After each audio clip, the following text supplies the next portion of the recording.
Hello guys, বর্ষাকাল আর বর্ষাকালের side effect দেখো। আমার দোকানে কসমেটিক শপ,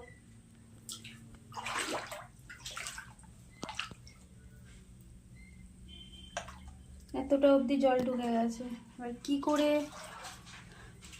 জলে জল,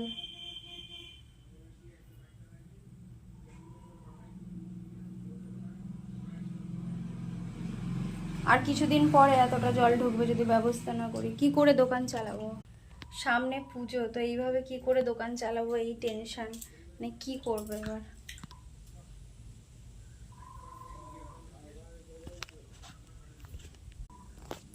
কি করব তোমরাই বলো।